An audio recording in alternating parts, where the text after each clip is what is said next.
post cho cô Anna đi, cô Anna mua rồi á chị.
Em chào cô Anna.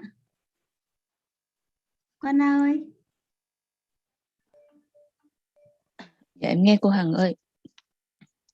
Dạ em tắt share screen rồi ạ. Cô có thể bắt đầu ạ. Ok. Đợi mình một xíu. Cảm ơn cô Hằng và cô Gắm.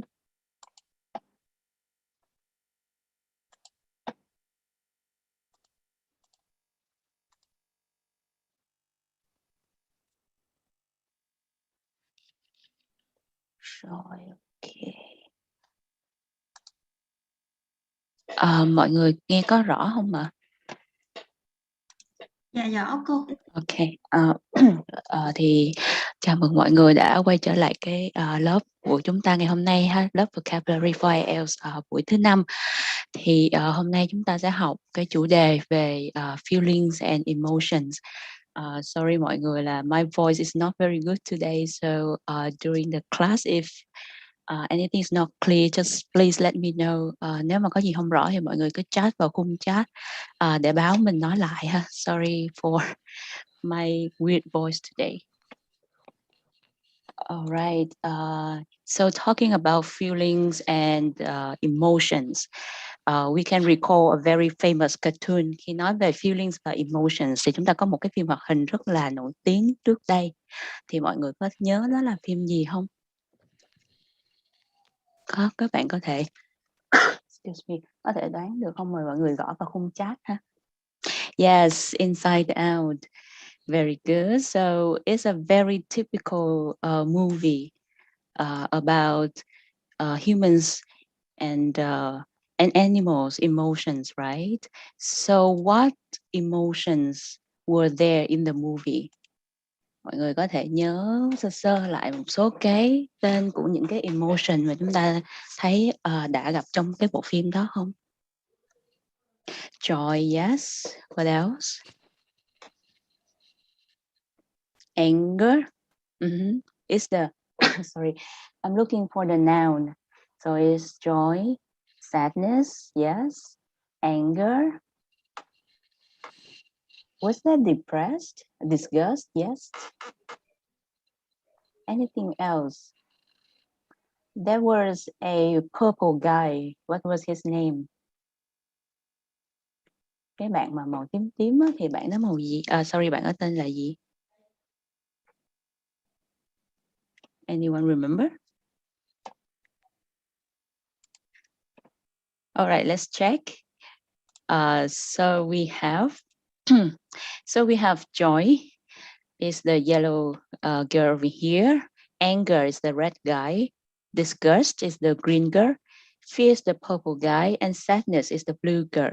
So they all represent the feelings and especially the emotions in us. So for today's lesson, we will go through the synonyms and the idioms of these 5 emotions. Ngày hôm nay chúng ta sẽ học qua những cái từ synonym, từ đồng nghĩa và những cái thành ngữ, những cái cụm từ mà chúng ta hay dùng để diễn tả về cái cảm xúc của mình ha. Thì đây là những từ mà các bạn có thể dùng cho cái phần speaking, đặc biệt speaking cả 3 part, đặc biệt là part 2 and part 3. All right, so without further ado, let's move on to the very first emotion. Cái emotion đầu tiên của chúng ta sẽ là joy. Mời mọi người hãy đoán một số cái synonym. Joy là danh từ đúng không ạ? Thì what is the adjective of joy? Can you all guess? Tính từ của joy là gì mọi người? Joyful. All right. So what are the synonyms of joyful or joyous? Very good. You remember my first lesson. What is the synonym of joy? Glad. Yes. Anything else? Happy. Mình đang nói tính từ ha. Mà mọi người sau khi học tính từ xong thì mọi người có thể chuyển nó thành danh từ. Happy. Yes. What else? Pleased, cheerful, excited, enjoy. Okay. Alright, như vậy thì khi nói tới joy, when you want to express joy or happiness, you can say I am joyful or I am happy. Một cái synonym khác là content or contented. Hai từ đều được ha, content or contented. Enjoy là động từ á Gia Minh. Joy is a noun. And enjoy is to experience the joy, for example. So enjoy is the verb. So we have content or contented. We have another word is, sorry, ecstatics. Sorry, ecstatic. Ecstatic cũng có nghĩa là happy or joyful. Another word is elated. All right, so you got here ecstatic and elated. And then we have glad or pleased. Thì hai từ này nó bốn cái từ màu đen ở trên thì mọi người cũng hay thường gặp đúng không ạ? Thì chúng ta sẽ có những cái từ mà cái mức độ của nó is more than normal, is very happy. Thì chúng ta sẽ dùng là ecstatic or elated or delighted hoặc là thrilled. Chúng ta sẽ có một cái cụm mà chúng ta hay nói là thrilled to bits, là một cái idioms để nói về cái trạng thái mà being happy. So we have 8 words here: happy, content or contented, ecstatic, elated, glad, pleased, delighted or thrilled. All right. So those are the synonyms of joyful or happy. Now we have the idioms. The first idiom, when you want to say that you are happy, you want to say, I am on a high. To be on a high. Or, I am tickled pink. Pink là, sorry, bạn admin có thể mute giùm mình một cái voice nào đó được không ạ? Thank you. I am tickled pink. Thì mọi người thấy ở đây là cái chữ tickled nó sẽ bắt nguồn từ cái chữ gốc là động từ tickle, có nghĩa là chocolate á. So happy ở đây nó có nghĩa, có một cái nghĩa nó hơi thiên về cái sự là amusedly happy, tức là được amuse để nó trở nên happy, thì là I am tickled pink. So to be on a high or I am tickled pink. Another word, another phrase is like a dog with two tails. Like a dog with two tails is when you can relate to a dog seeing his or her owners coming home, and he is so happy that he waves his tail. So it's an idiom saying, instead of saying I'm very happy, we can say, oh, I acted like a dog with two tails. Thì đó là một cái idiom để diễn tả sự cái tình trạng là vui vẻ ha. Or we can say full of the joys of spring is also another idiom for happy. Or when we say someone is a happy person, we're gonna say such a happy camper. Such a happy camper. And có một cái mà mọi người cũng đang nhắn text ở trong cái chat box là over the moon. Thì cái over the moon này nó khá là một cái idiom. It's a pretty popular idiom. Like 10 IELTS test takers 8 out of 10 will use this idiom over the moon. Nó khá là popular nên là mọi người sử dụng cũng được, nhưng mà mọi người có thể expand cái knowledge, cái vốn idioms của mình liên quan tới cái happy để mình cho nó khác với những bạn thí sinh khác. Or we can say paint the town red. So I'm very happy and I just received my pay and I'm gonna go and paint the town red. Right? Để diễn tả một cái tình trạng rất là vui và sẽ làm một cái gì đó thì là paint the town red. Or you can say on cloud 9 or in seventh heaven and on top of the world, như bạn Susan vừa có nói ha. Thì như vậy chúng ta sẽ có ở đây là 10 cái idioms để nói về be happy. All right. So to be on a high, I'm tickled being like a dog with two tails, full of the joys of spring.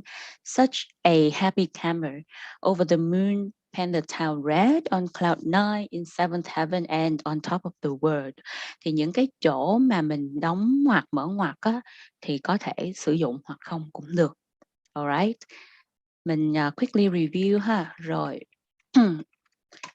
Rồi, mọi người hãy type into the chat box the synonyms of joyful.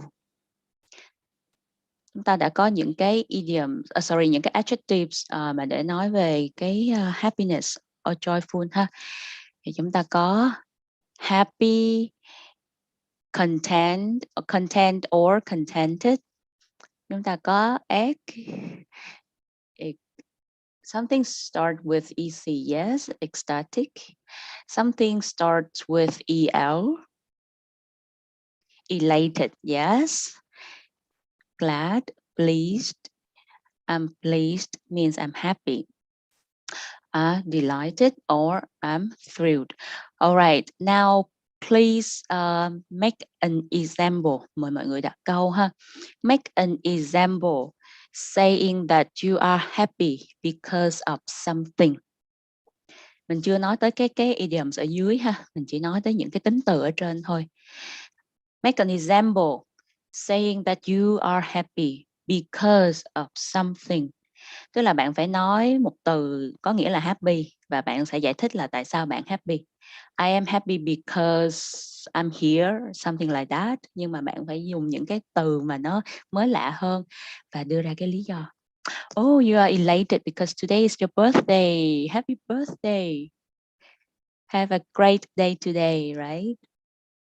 You're ecstatic whenever you have a good sleep. Good. Because I'm learning English with me. Thank you. I'm delighted. Bạn Yến, mình hơi thiếu một cái ed ha. I am delighted.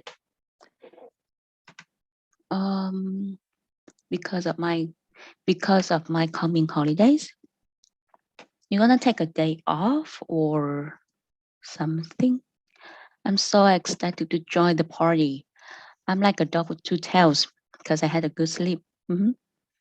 I'm ecstatic because I'm joining Miss Anna's class. Thank you. I am content because I had high score in exam. I am content because my exams result was high. Thì nó nghe nó natural ha. I'm delighted because today is, so because of sẽ là một danh từ và and that's it.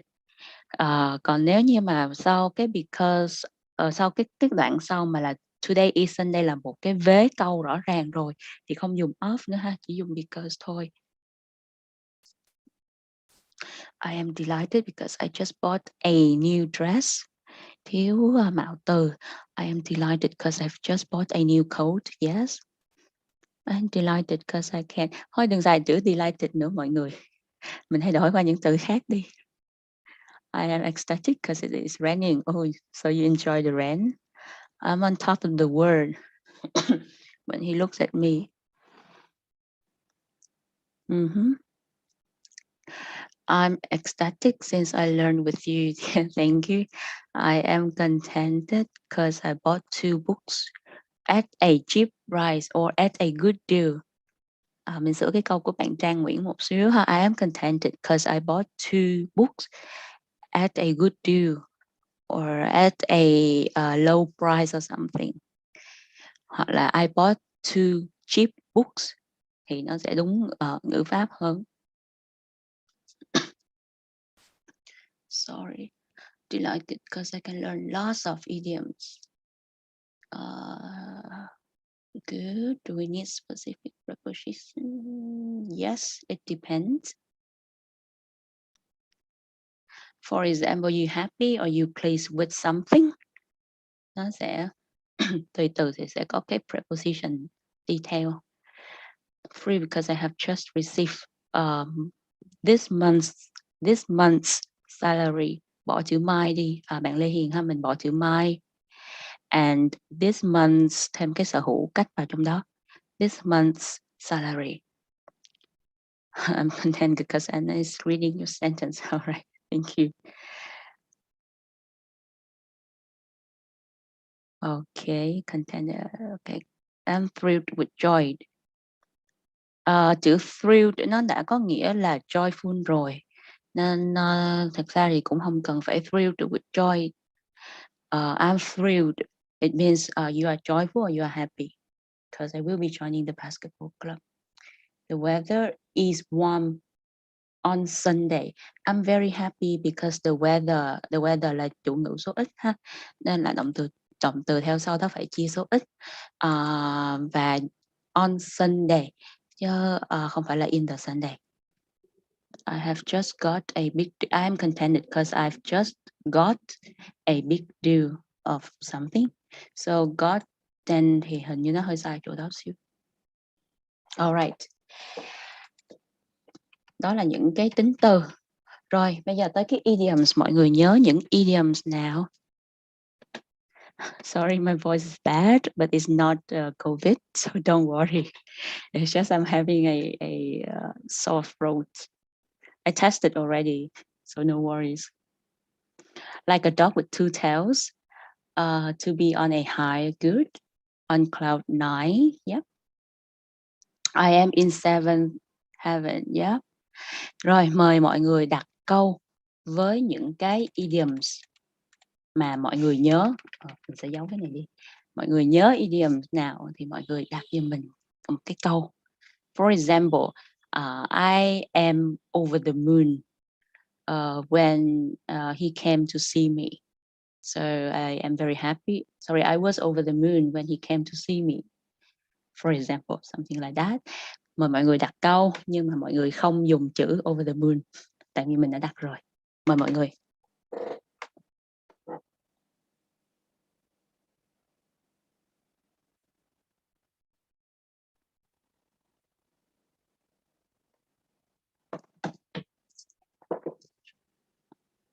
Okay, let's see. I am on cloud 9 nha bạn. On cloud 9 because I have got a new computer. I was on cloud 9 when I got married. Oh, congrats. I want to paint the town red since I have come home for a long time far away. Ok, cái chữ mà paint the town red đó thì mọi người chừa lại một xíu nữa qua cái phần bài tập và ghép với definition thì mình sẽ nói rõ hơn cái cụm đó để mọi người tránh không có bị sai cái nghĩa và cái ngữ pháp của nó. I felt like a dog with 2 tails. Felt like a dog. Thiếu a with 2 tails when my mom bought me some candies. Mình sửa cái câu của bạn Đăng Khoa lại một xíu cho nó better xíu hơn ha. I felt like a dog with 2 tails when my mom bought to buy someone something. Bought me some candies. He was like a dog. Alright, cái cụm từ mà like a dog with 2 tails á, thì cái chữ like này trước nó sẽ là chữ to be. Một xíu nữa trước khi gửi slide cho mọi người thì mình sẽ sửa lại cho nó rõ hơn. To be like a dog with 2 tails thì like ở đây không phải là động từ. Trước đó thì mọi người cần phải có một cái động từ to be hoặc là một cái động từ thể hiện cái tình trạng. For example, he acted like a dog with 2 tails. Động từ act hoặc là động từ he was like a dog with 2 tails. I am delighted like a dog with 2 tails whenever I hear something nice. Good. I was like a dog with 2 tails when I got my salary. I was on top of the world when I saw him on the road yesterday. When I received an admission letter, bạn Nguyễn My, I am on top of the world when I received the admission letter from my dream school. Cái câu của bạn khá là hay, khá là tốt á. Chỉ là mình sửa một số cái lỗi nhỏ để cho nó thành một cái perfect sentence. I'm on a high because the lockdown was lifted. The lockdown viết liền và không có ed. Lockdown is one word. I am tickled pink when my brother told me a joke. Okay. For example, when she invited me to her birthday party, I am tickled pink. Right. So very happy and very amused. I'm on top of the word. Mọi người xài thì mình nhớ đừng xài thiếu chữ. Ví dụ như like a dog with two tails thì đừng bỏ chữ a. On top of the word. Oh, my bad. It was my bad. Give me one second.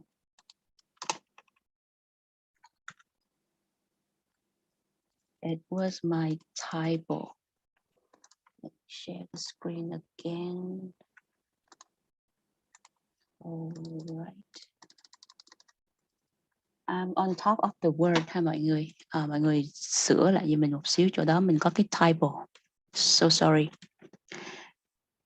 Okay, when my crush looked at me, I felt like my mind is on cloud nine. Ooh, okay.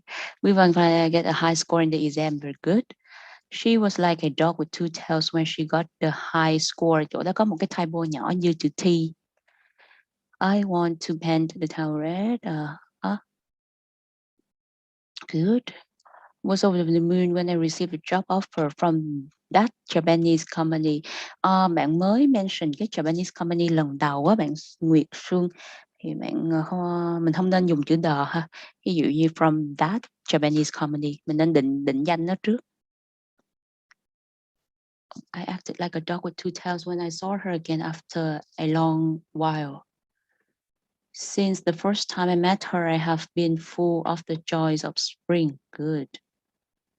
Alright, thì đa phần những cái idioms này nó sẽ mang cái nghĩa là happy, to be happy. I was tickled pink when I got a scholarship. By the time I attended the knowledge bridge class, I'm in 7th heaven. I was on a high when I got high score. Yep, bạn sửa lại dùm mình là on top of the word. Dùm mình ha, hồi nãy mình bị một cái typo là thiếu chữ of. Alright. Now, bây giờ mọi người ghép dùm mình trong 8 cái adjectives on the top. I will give you some definitions and then please match the words to its definition. Alright. First thing, mọi người chỉ cần đoán thôi ha. Cái lý do mà mình đưa ra cái bài tập này là để mọi người thấy cái điểm khác biệt giữa những cái từ với nhau. Tại vì đôi khi mình cứ nghĩ nó là synonym thì mình cứ xài thôi. Tuy nhiên thì trong nhiều cái ngữ cảnh nó khác nhau á, thì một số từ nó sẽ mang cái tính chất khác nhau. Giống như tuần trước mà chúng ta đã học chữ overweight and obese á, thì hai cái đó nó vẫn có một cái sự khác nhau nhỏ ở trong hai cái từ đó. Nên là bây giờ mời mọi người đoán thử ha, rồi sau đó chúng ta sẽ cùng đi lại những cái từ mà nó có cái mức độ nó hơi khác nhau một xíu. Alright, the first word is happy and satisfied with what you have. Là content hay là contented? Nó đã có cái satisfied trong định nghĩa rồi nên chắc chắn nó sẽ không là satisfied. Nó là content hay là contented? Mọi người nghĩ nó là contented. Đáp án của nó là content. Cái này là mình lấy từ cái Oxford Dictionary definition ha. Như vậy thì cái từ số 2, showing or feeling happiness or pleasure, especially because your life is good, thì nó sẽ là, mọi người đoán thử xem nó là từ gì. Mọi người đoán là delighted, nhưng mà ở đây thì nó sẽ là contented. Lý do mình đưa hai cái từ này ra là để cho mọi người thấy nó có một cái sự khác biệt nho nhỏ giữa hai cái từ này. Cái từ contented ở dưới á, thì mọi người thấy là nó đưa hai cái từ nó giống nhau ở chỗ là nó đều cảm thấy happy hoặc là pleasure or satisfied. Tuy nhiên thì mọi người thấy cái chữ contented ở dưới nó có thòng thêm một câu là especially your life is good, tức là nó đưa ra một cái circumstance, một cái hoàn cảnh. Như vậy thì khi mà bạn nói contented, tức là cái emotion của bạn nó được your emotion is caused by circumstances. Trong khi content thì nó sẽ more general hơn. Alright? Khi mà bạn nói I am content thì như vậy là đã đủ ý rồi. Nó sẽ diễn tả một cái state of being, một cái trạng thái. Và cái tính từ content bản thân nó, cái nghĩa nó đã đủ rồi. For example, we can learn to become content with our life, even if it is not the life we would have wished for. Tuy nhiên thì khi nói contented á, thì nó sẽ mang nghĩa là một cái gì đó nó làm cho bạn vui. For example, volunteer work contents me. I am contented by volunteer work. Thì mình có thể drop cái chữ là by volunteer work đi thì mình vẫn có là contented. Nhưng mà cái ngữ cảnh ở đây là mình được làm cho vui bởi một cái gì đó thì mình sẽ xài cái chữ contented nhiều hơn. Tuy nhiên thì tự nhiên mình ngồi không mình nói là I feel content thì như vậy là đủ. Alright. Nên mọi người nhớ là phân biệt hai cái từ này nhẹ một xíu, nó có hơi một cái xíu điểm khác biệt giữa hai cái đó. Content thì nó đã hoàn tất cái nghĩa của nó rồi. Còn contented thì nó sẽ phụ thuộc vô một cái yếu tố gì đó tác động lên trên cái người mà cảm thấy vui đó. Ha. Rồi, cái definition thứ 3, feeling happy about something. Can you guess what it is?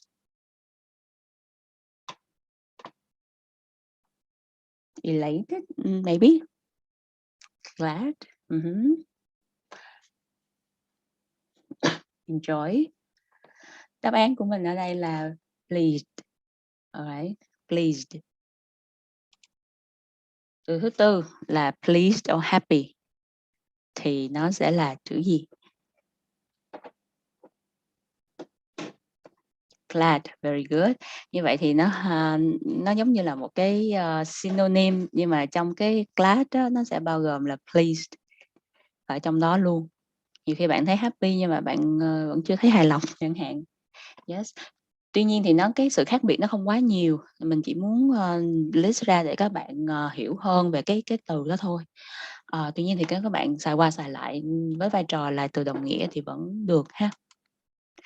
Next word, very happy, excited and enthusiastic, feeling or showing great enthusiasm. Rất vui, rất hào hứng và có một chút cái enthusiastic ở trong đó. Thì nó là ecstatic. Nó là định nghĩa của chữ ecstatic. Tiếp theo, very happy and excited because something good has happened or will happen. Tức là mình vui vì một cái gì đó sắp xảy ra. Chứ không phải là thể hiện cái sự nhiệt thành ha. Sự nhiệt thành thì mình sẽ có cái chữ là ecstatic ở trên. Còn cái ở dưới này nó là elated. Và cuối cùng là very pleased. Quên chưa tới cuối cùng, từ kế cuối thôi. Delighted. Như vậy thì mọi người thấy ở đây cái chữ mà delighted nó là next level của chữ pleased. So khi mà bạn nói thì bạn muốn nói bạn vui hơn, bạn hài lòng hơn cả hài lòng á, thì bạn sẽ nói là delighted. I'm very delighted to have you here. Or it's not just you are pleased to have someone there with you, but you are very pleased. So you are delighted to have someone with you, all right? Và cái cuối cùng là very excited and pleased. Tức là nó cao hơn cái delighted một bậc nữa. Thì nó sẽ là trong 8 chữ thì chúng ta còn một chữ thôi. Thrilled. Alright, thrilled là very excited and pleased. I'm thrilled to know that he's coming. I'm thrilled to know that the lockdowns are gonna be lifted soon. So it's not you are pleased, it's not you are very pleased, it is you are very excited and pleased. Thì cái cấp độ nó sẽ cao hơn. Như vậy chúng ta có pleased là cái từ ở mức cơ bản nhất. Sau đó từ đồng nghĩa với nó là glad. Sau đó thì cao hơn một bậc sẽ là delighted, và cao hơn nữa thể hiện một cái mức độ vui nó cao hơn là thrilled. Thì nó có nhiều cái mức độ khác nhau để diễn tả cái sự cái happy or joy.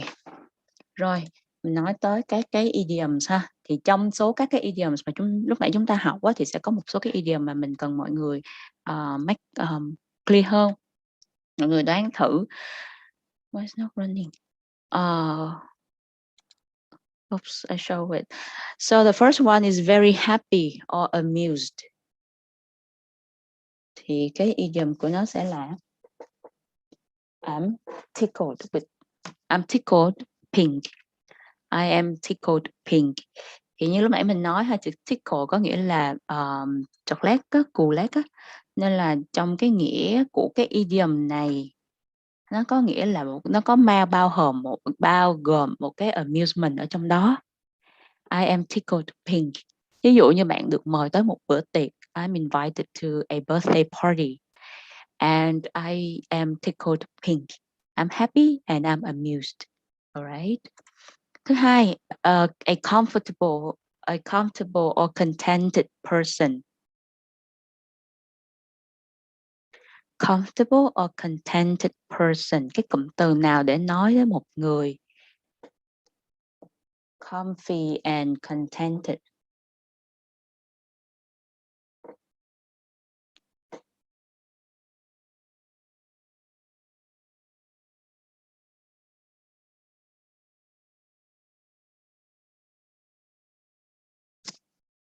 Not like a dog. Cái này là một cái cụm mình mà nói thẳng về một người luôn á, chứ không phải là nói về một cái hành động. Someone who's very happy. For example, mọi người nói toán trước thì rồi mình sẽ đưa ra ví dụ. Yes, such a happy camper. Alright, such a happy camper. Tức là một cái người trong cái trạng thái mà dễ chịu, tinh thần sảng khoái á, thì mình sẽ nói một cái con người mà rất là happy á, thì mình sẽ gọi người đó là he's such a happy camper. For example, I always see him smiling. He is such a happy camper. Như vậy thì đây là một cái cụm để diễn tả một người luôn, chứ không phải là nói về một cái hành động. Ví dụ như bạn nói là he comes and I act like a dog with two tails là diễn tả cái tính chất của một hành động. Còn cái cụm là such a happy camper nó diễn tả một con người. Rồi từ tiếp theo. Go out and enjoy oneself flamboyantly. Yeah, you gave a good example. He seems to be such a happy camper.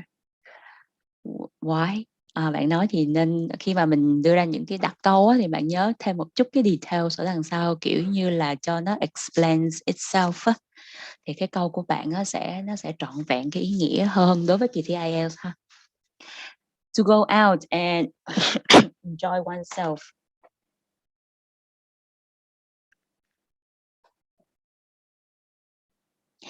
Flamboyantly. Nó có nghĩa là to paint the town red. Như vậy thì cái cụm từ paint the town red tức là nó sẽ diễn tả một cái tình trạng là bạn cảm thấy rất vui và bạn sẽ làm một cái gì đó. Ví dụ như hồi nãy có một cái câu là the lockdowns are gonna be lifted. So I'm gonna go and paint the town red. Tức là trong cái cụm này nó thể hiện được cái cảm xúc của bạn là vui. Tuy nhiên thì nó cũng sẽ thể hiện được cái hành động là bạn sẽ đi ra ngoài và bạn sẽ rất là enjoy cái moment đó, cái việc mà bạn đi ra ngoài và bạn sẽ làm một cái gì đó mà bạn cảm thấy rất là vui và bạn sẽ enjoy, thì nó là nguyên một cái cụm từ như vậy. Nên là mình sẽ không nói nó là I paint the town red tức là I am happy. No, it doesn't mean that way.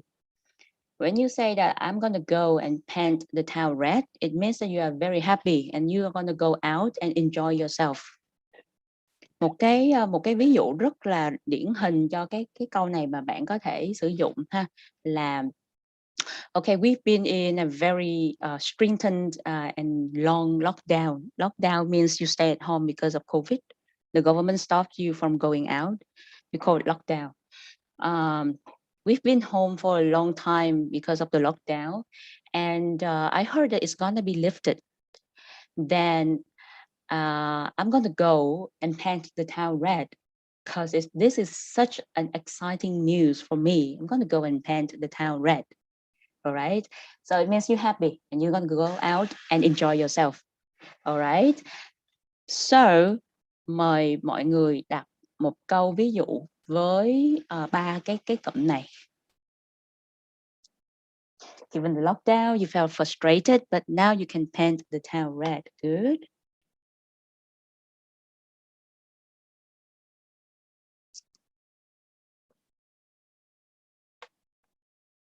All right. Any other example? Còn ai có ví dụ nào khác không? Mời mọi người đặt ví dụ vào khung chat ha. For example, I've been working very hard in the past week, and I'm so ready to paint the town red with a few of my close friends. Tức là mình sẵn sàng mình go out and enjoy ourselves with my friends. Right? It sounds happy.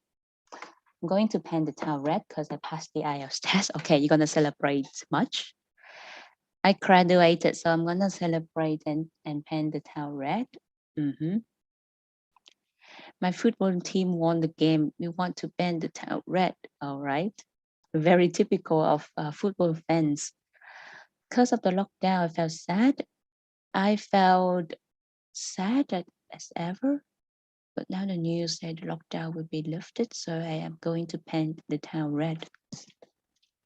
Because of the lockdown, I felt sadder than ever. Câu đó, sorry for me, is a little bit frustrating.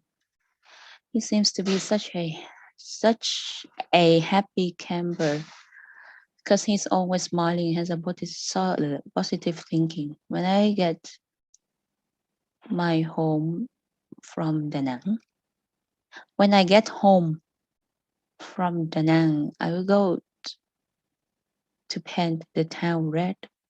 After a long time to prepare. Okay, alright, cool, awesome. Như vậy thì ngoài ba cái cụm từ này ra, ngoài ba cái cụm từ này thì nó có một cái nghĩa nó hơi khác một xíu. Thì những cái cụm còn lại á, thì các bạn có thể dùng qua lại để diễn tả một cái cảm giác vui và happy ha. Thì bạn có thể dùng qua lại những cái ví dụ như I feel over the moon or I'm on cloud nine, thì nó có thể xem nghĩa nhau. Alright. After joy, sau khi chúng ta đã xong joy rồi thì bây giờ chúng ta sẽ qua một cái emotion, the next emotion, cái cảm xúc tiếp theo là sadness. Alright. Can you give me some synonyms of sadness? Mời các bạn biết những cái từ đồng nghĩa nào với sadness. Và tính từ ha, mình đang focus, mình đang tập trung vào tính từ nên là mọi người tìm Pentatown Blue. Okay. Please type some adjectives, synonyms that you know. Okay. Depressed, terrible, gloomy, upset. All right. Okay, chúng ta sẽ đi luôn vào các cái từ synonym ha. Trước tiên thì chúng ta sẽ có là when you feel sad is when your emotion is down. Bị down mood đó. Chúng ta hay nói cái từ là down mood đó. So when your mood or your emotion is down is when you are sad. Hoặc một cái idiom, một cái cụm từ mà chúng ta có thể nói là down in the dumps. Instead of saying I'm very sad, you're gonna say I'm down in the dumps. All right? Or you feel low. I feel down or I feel low. It also means that I feel sad. Or you feel blue. Cũng có nghĩa là buồn, sad ha. A very typical color. That's why đó là lý do tại sao cái nhân vật sadness ở trong phim Inside Out nó màu xanh. Tại vì blue means sad. Alright, so you have down or down in the dumps. You are low, or you feel blue. It means you feel sad. You feel blue ha. It's not I am blue thì nghe nó hơi color xíu. Thì mọi người nói là I feel blue. Feel thì nó sẽ đưa ra cái cảm xúc nó nhiều hơn. Thì cái từ nó sẽ thể hiện chính xác hơn. Or you can say that I feel dejected. Dejected or despondent. Sorry.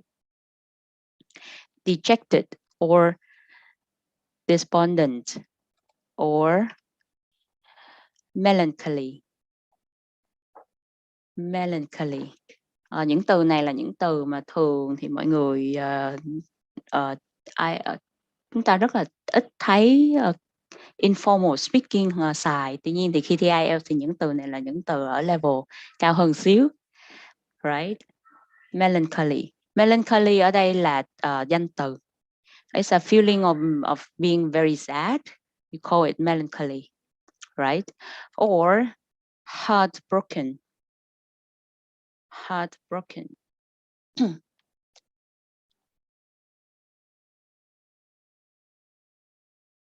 And the last word is depressed. Depressed. Mọi người nhớ cái âm cuối là stutter ha. Depressed. Như vậy chúng ta có 8 từ ở đây là down, low, blue, rejected, respondent, despondent, melancholy, heartbroken and depressed. Nếu chúng ta không nói heartbroken thì một cái từ đồng với cái heartbroken sẽ là, nếu không nói heartbroken thì mình có thể nói gì mọi người? Heart attack là cái khác. Heart attack means something really serious happens to your heart and you need to go to hospital. Cái chữ heartbroken này nó có 2 cách để viết ha. Một là heartbroken, hai là broken hearted. Tuy nhiên thì khi mà mọi người viết là broken hearted thì mọi người còn có một cái hyphen, một cái dấu gạch ngang ở giữa. Sorry. That broken hearted. For example, that movie is very sad, and I feel heartbroken. Or I feel broken-hearted. Nó là một tính từ giống nhau, tuy nhiên thì khi mà nói broken-hearted thì mọi người nhớ là phải có cái dấu gạch ở giữa. Alright. Now let's move on to the phrases. The first one is to be in low spirits. Hồi nãy chúng ta nói là to be on a high đúng không? Thì trái nghĩa lại là to be in low spirits, chứ không có to paint the town blue. Nó tuy nó nghe nó có vẻ make sense nhưng mà nó doesn't exist. Alright. To be in low spirits. Cụm thứ hai là there's no painting, it's just paint the town red. To feel down in the dumps thì lấy từ cái cụm ở trên xuống ha. To be down in the mouth. Cái cụm này thì nó rất là relatable, nó rất là dễ mường tượng ha. Các bạn nhìn cái con emoji ở bên này thì bạn thấy khi mà nó buồn á thì cái miệng nó cụp xuống đúng không? Thì người ta dùng cái hình ảnh này thì người ta nói cái sự buồn là down in the mouth, tức là hai bên cái miệng cụp xuống á, thì là nó đang buồn, giống như một đứa trẻ mà nó buồn á thì nó là down in the mouth. The kid is down in the mouth because his mom didn't buy candy for him, for example. To be down in the mouth or to feel down in the dumps. Or you can say to reduce someone to tears. Reduce someone to tears means very sad, you're gonna cry. For example, that movie reduced me to tears. Cái phim đó nó buồn tới mức mà làm tôi khóc. Thì cũng là một cái cụm để bạn nói lên cái emotions của mình. Or to lump someone's throat. Lump là một cái cục giống như nó làm nghẹn ở cổ. For example, I watched that movie. It was really sad. It was heartbroken, and I lumped my throat. Tôi nghẹn họng. Nó dịch theo nghĩa tiếng Việt thẳng ra là như vậy. Tuy nhiên thì đây là một cái hình ảnh để cho mọi người thấy là khi mà mọi người buồn mà buồn nức nở á, thì mọi người có thể dùng cái cụm này. To feel blue or to have the blues thì đây là cái cụm mà có cái màu cho mọi người nếu mọi người muốn xài màu. I feel blue or I have some blues. I have the blues. Something. Or your face looks like a wet weekend. Weekend is a time where you're supposed to be happy, right? But then this weekend, for example, it rains the whole weekend, so your face looks like a wet weekend, tức là mặt, tiếng Việt mình gọi là mặt bí xị á, thì mà tiếng Anh nó sẽ có một cái cụm tương đương là face like a wet weekend, or your face look like the wet weekend, a wet weekend.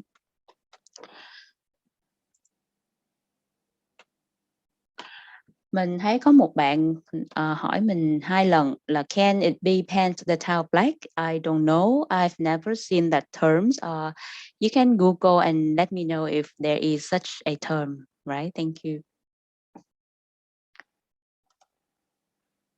Rồi, mời mọi người ghép cái definition với cái từ ha. Mình chỉ chọn một số từ tiêu biểu.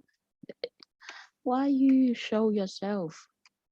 Rồi, đây là definition, mọi người đoán cái từ. Nếu mà mọi người nhanh mắt thì chắc là cũng thấy sơ sơ cái từ đó rồi. What does it mean when you are unhappy and disappointed? You feel dejected, right? Ví dụ như, for example, I try my best to prepare for these exams, but it turned out that my results were really low, and I feel dejected. I feel very unhappy and disappointed. All right.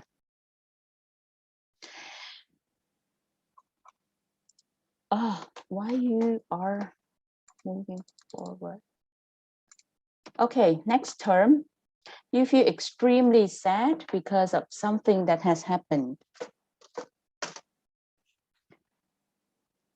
You feel extremely sad because of something that has happened.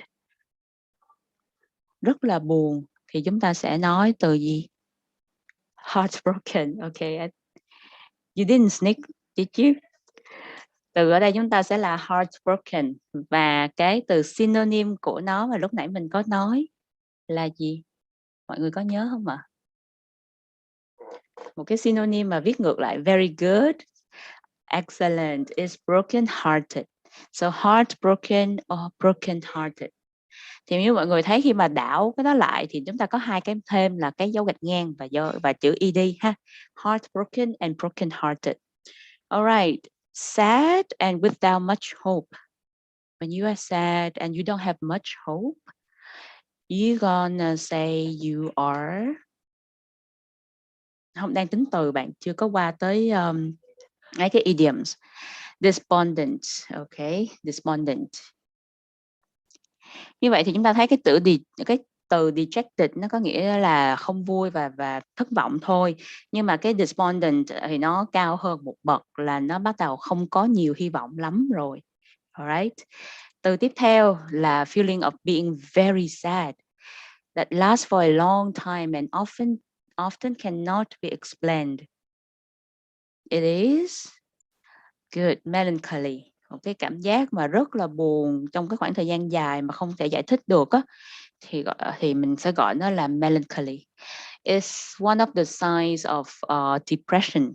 Alright, when you are sad for a very long time and you can't explain, then you need to seek professional help because you may have depression. That's the mental health that you need to take care for. Và melancholy ở đây nó như mọi người thấy cái định nghĩa thì nó là một cái danh từ, ok? Nên mình sẽ dùng nó như một danh từ. Rồi từ tiếp theo có nghĩa là very sad and without hope. Nãy chúng ta còn một much hope, tức là còn một chút hope, nhưng mà bây giờ thì chúng ta without hope luôn thì sẽ là depressed. Như vậy thì mọi người thấy cái level nó chạy lên từ từ ha, dejected. Xong rồi maybe là heartbroken thì nó same level. Xong rồi nó lên một cái level là losing hope. Và nó lên một cái level nữa là no hope at all. Thì nó là depressed, dejected, despondent and depressed. So when you feel sad and you have a long-lasting melancholy, it's a sign that you need professional help. Mhm. Because depression is more serious than you may be aware of. All right. Rồi mình qua tới các cái cụm ha. Trước tiên là to be unhappy or sad, often due to being discouraged, thì mình sẽ dùng cái cụm từ gì?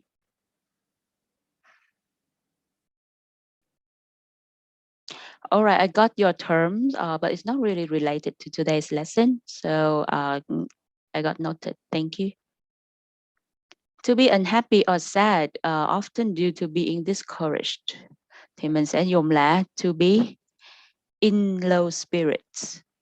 Tức là mình bị discouraged, thì mình mới dùng cái term này ha, nó sẽ mang cái bao hàm cái nghĩa là discouragement ở trong đó. When you feel unhappy or dejected, khi mà bạn buồn, thì dùng cái term cơ bản là cái term like a baby. The baby is gonna be down in the mouth. All right. To make someone cry or to be so unhappy and down that you begin to cry. I watched that movie and it makes me so unhappy. And I was... Cái cụm gì mà nó có nghĩa là cry. Yes, very good. To reduce someone to tears. To reduce someone to tears, okay? And upset or sad and worry. Nó có một cái sự worry ở trong này. Excuse me. Cái cụm từ tiếp theo là upset, sad and worry. Yes, very good. To lump one's throat. Thì khi mà bạn nói it lump my throat, it means you are upset and you worry. Maybe when you watch a movie and the main character is so desperate. So I say it lumps my throat. It means you worry for the main character as well. Nó bao gồm cả cái ý là có một cái sự lo lắng nhẹ ở trong cái cụm từ này. Cái lý do tại sao mà mình đưa các bạn các cái bài tập này, tại vì cái việc mà bạn sử dụng idiom không đúng ngữ cảnh và không đúng cái ý nghĩa nó rất là nguy hiểm, và IELTS examiner họ sẽ trừ điểm bạn nếu mà bạn sử dụng không đúng. Nên là đó là lý do mình phải giải thích, mình phải đưa cái definition ra để bạn hiểu cái tính chất của cái idiom đó, để bạn sử dụng cho nó đúng ngữ cảnh để mà mình score được cái điểm tốt. Rồi, to look miserable. To... All right, face like a wet weekend. For example, her boyfriend left her. Her boyfriend dumped her, and her face looks like a wet weekend. All right, her face looks like a wet weekend, or her face is like a wet weekend. It means that she looks sad and miserable. Thì đây là một cái cụm từ, thì cái face sẽ là cái chủ ngữ. Thì mọi người thêm vào giữa chữ face với chữ like là một cái động từ nào đó. Ví dụ như là động từ to be hoặc là động từ look. Face look like a wet weekend or face be like a wet weekend. Thì trước đó mình sẽ sử dụng một cái từ sở hữu ha. My face looks like a wet weekend when I lost money. Something like that. Mọi người nhớ có một cái động từ giữa chữ face và chữ like ha. Chữ like này không có nghĩa là thích, và nó không có phải là động từ. Nó là một cái từ so sánh khuôn mặt giống với cái wet weekend, nên là trước ở giữa này thì nên có một cái động từ đi vào. Alright, sau khi mà mình xong sadness thì bây giờ mình sẽ move on qua anger. What is the adjective of anger? Tính từ của anger là gì? Angry, good. What is the synonym of angry? Aggressive.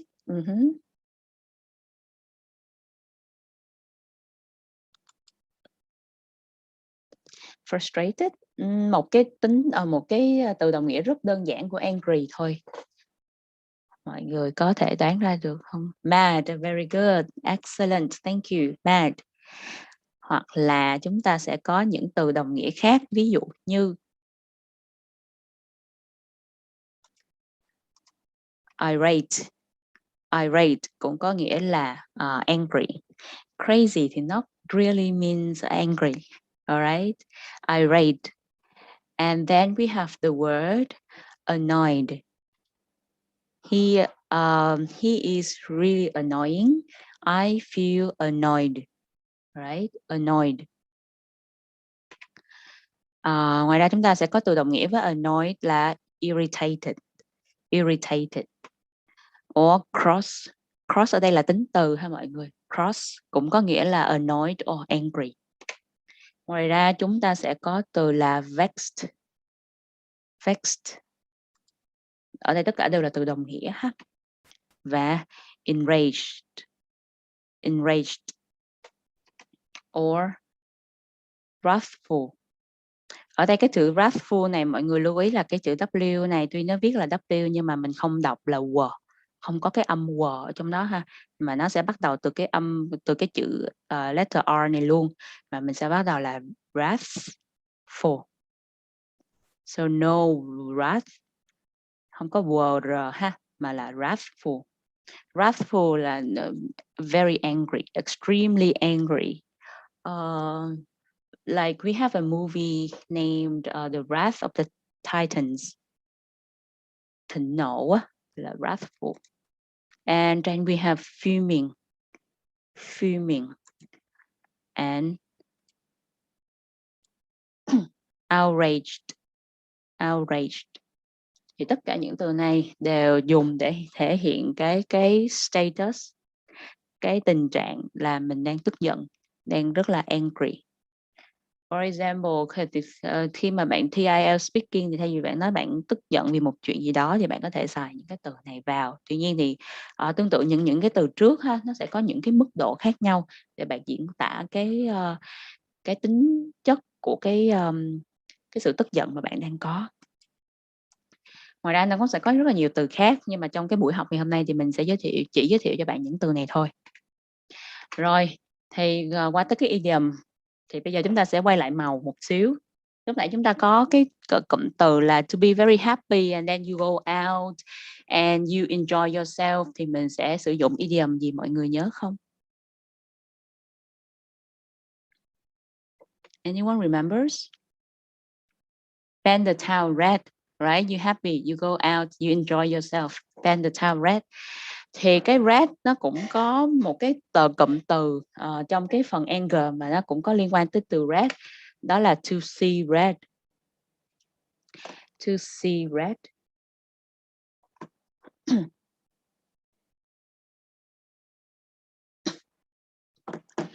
To see red. For example, when I see them together, I see red. Nó hơi mang cái nghĩa là you are suddenly angry. Thì là to see red. Right. Next word phrase, the last straw. The last straw. The last straw, it means that someone do something and that last thing is the last thing you can bear and you can't take it anymore. Tức là cái cuối cùng mà các bạn có thể chịu được, cái mức chịu đựng cuối cùng á, thì bạn gọi nó là the last straw. Like for example, he can treat me whatever, but cheating on me is the last straw. Làm gì làm cũng được, nhưng mà cái hành động đó là cái giống như giọt nước làm tràn ly á, cái cuối cùng á. Yes, thank you. Cái cuối cùng nó sẽ ảnh hưởng tới, nó sẽ trigger cái anger của bạn lên, thì là gọi nó là the last straw. Or to lose someone's rag thì cũng gọi là angry. To lose someone's rag. To blow someone's top. To blow someone's top. To see red maybe meaning that she see red when she looked at her crush. Not really. Nếu như mà bạn blushing á, Nếu như mà bạn thấy crush của mình mà bạn cảm thấy xấu hổ thì không có gọi là to see red. Khi mà bạn nói là to see red, nó có nghĩa là bạn lose your temper. You get angry and you lose your temper very suddenly thì là to see red. To be a pain in the neck. To be a pain in the neck thì cũng không hẳn là angry, mà nó sẽ nói đến cái sự bothersome của một ai đó. Ví dụ như going to work, traveling to work for an hour every day is a pain in the neck. Tức là đi làm mà mất cả tiếng một ngày á, thì nó là một cái annoying thing for me. Thì mình sẽ gọi nó là a pain in the neck. Mọi người có thể đặt một câu với chữ là a pain in the neck được không? Something that bothers you.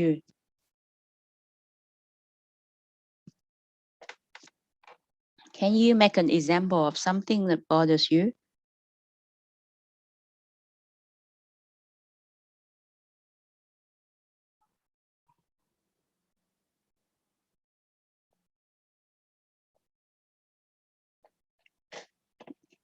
All right, lack of sleep is a pain in the neck. Okay, I am a pain in the neck that my cake was eaten by my dog.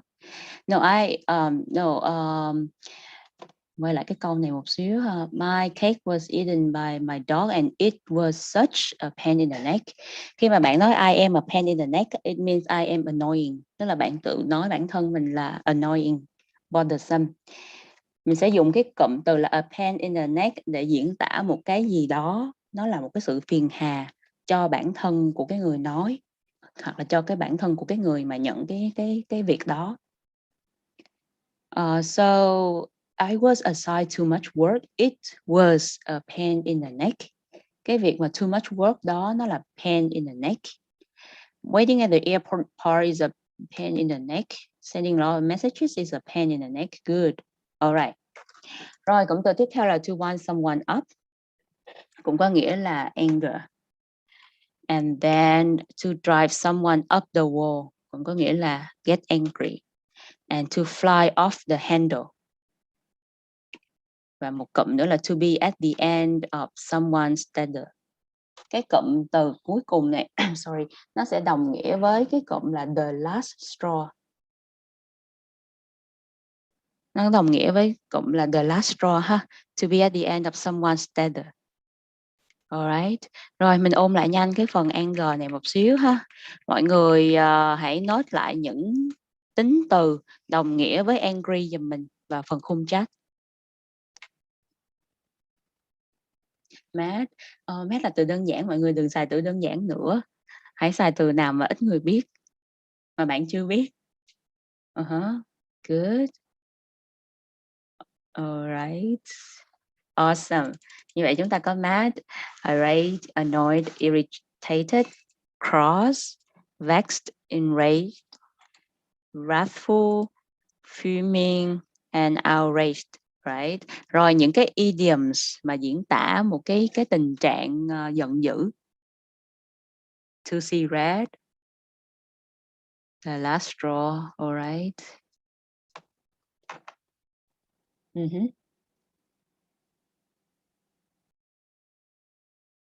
To fly off the handle.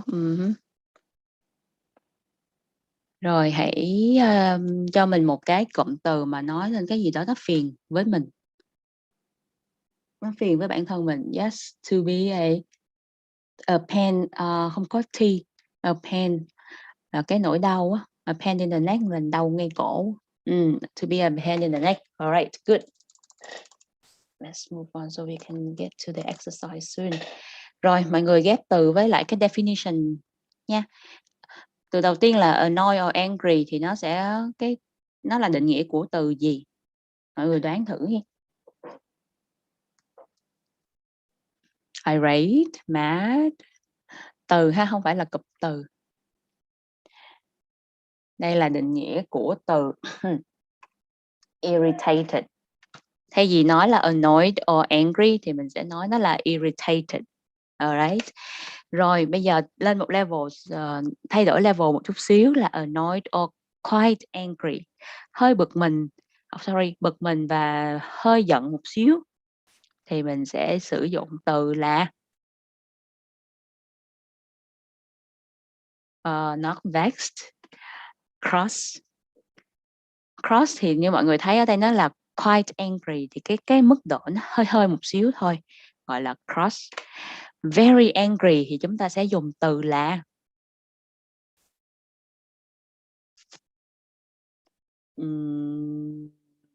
fuming, vexed, mad. Từ chính xác ở đây là irate.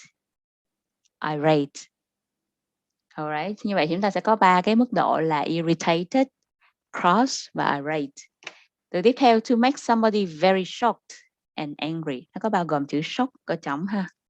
Tức là ngoài tức giận ra thì còn hơi sốc á, thì nó sẽ là outrage. Đây mình đang bỏ ở đây là động từ ha, thì tính từ các bạn thêm đi vào là outrage. To make somebody very shocked and angry. Như vậy thì outraged tính từ có nghĩa là being shocked and angry. Vừa tức mà vừa sốc á, thì sẽ sử dụng outraged. Upset or annoyed thì sẽ là vexed. Vexed nó có nghĩa là vừa buồn mà vừa bực, thì mình sẽ sử dụng từ vexed. To make somebody very angry thì thay vì mình nói là irate thì mình sẽ sử dụng chữ enraged. Enraged. Feeling, showing or expressing a great anger. Thể hiện cái great anger là fuming. Fume là fuming. Fume là cái sự mà bốc khói á. Fume là hình ảnh của bốc khói á, nên là fuming đó là giận và bốc hỏa mấy bạn, thì mình sẽ gọi là fuming. Và extremely angry thì mình sẽ gọi là when you are extremely angry, more than fuming ha, là wrathful. Đó là nổi cơn thịnh nộ, thì sẽ là cái mức độ rất là cao, là wrathful. Như vậy thì mọi người thấy là tuy là từ đồng nghĩa nhưng mà nó chạy theo mức độ khá là nhiều. Là nếu được thì mọi người cố gắng là mình nắm được cái nghĩa, cái definition của cái từ đó để mình xài cho nó chính xác. Rồi, cái cụm từ ha, to become very angry suddenly. Cái này nãy mình có giải thích rồi.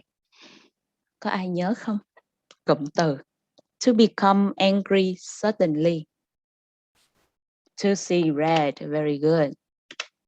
The last in a series of unpleasant events that finally makes you feel that you cannot continue to accept a bad situation.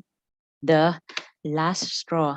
Cái này là một cái danh từ hay một cụm danh từ, thì mình sẽ nói là cái gì đó là cái the last straw. It was the last straw for me. For example, sorry. Can I continue to accept?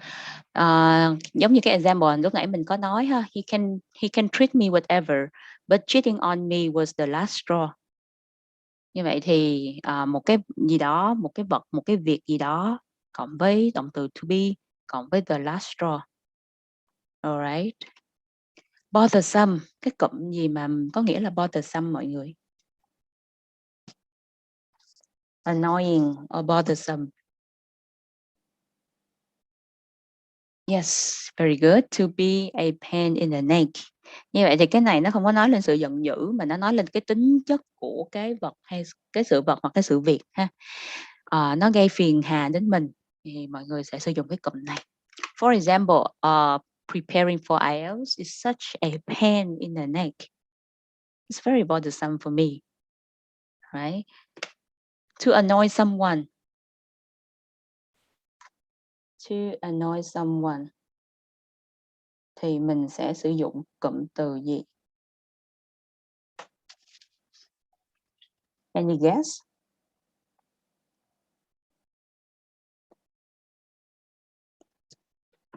Okay, no guess. All right, let's move on to wind someone up.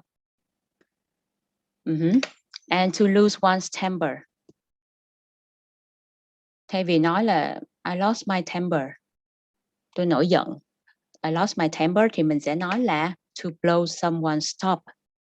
Cái top là cái ở trên cùng á, thì khi mà giận quá thì nó sẽ bung lên, thì đó là cái hình ảnh ẩn dụ của cái idioms này. To lose one temper suddenly and unexpectedly.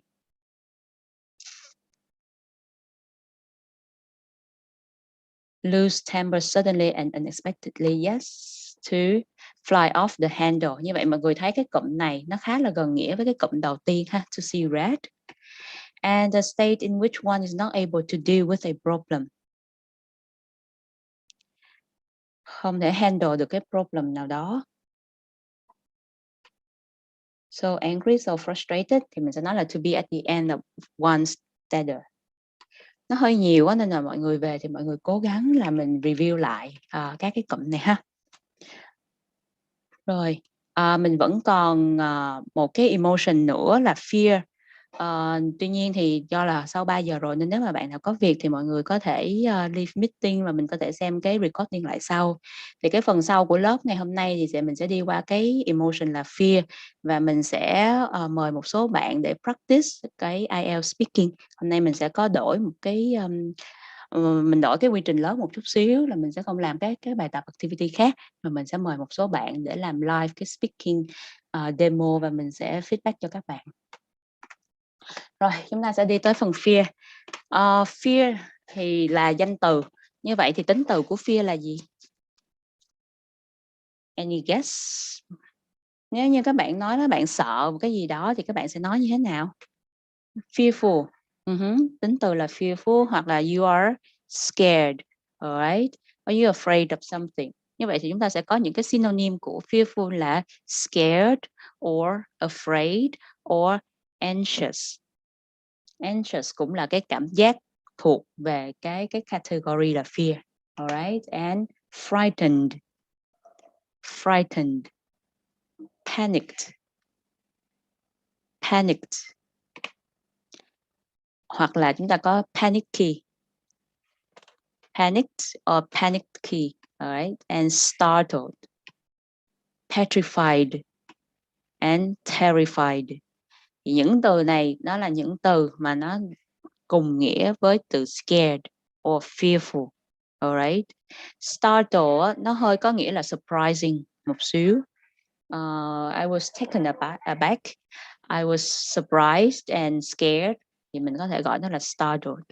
Like the main characters of the horror movie. They got startled by the ghost or something. Okay. Rồi khi nói tới cụm từ. Khi nói tới cụm từ mà mình muốn nói là mình sợ cái gì đó quá. Thay vì nói là I got scared thì mình sẽ nói là it freaked me out. It freaked me out. Thì cái cụm này là freak one out tức là hù dọa hay là làm cho ai đó sợ. Thì như vậy trước cái cụm này nó sẽ là một cái sự vật hoặc sự việc mà tạo ra cái cảm giác đó. For example, horror movies freak me out.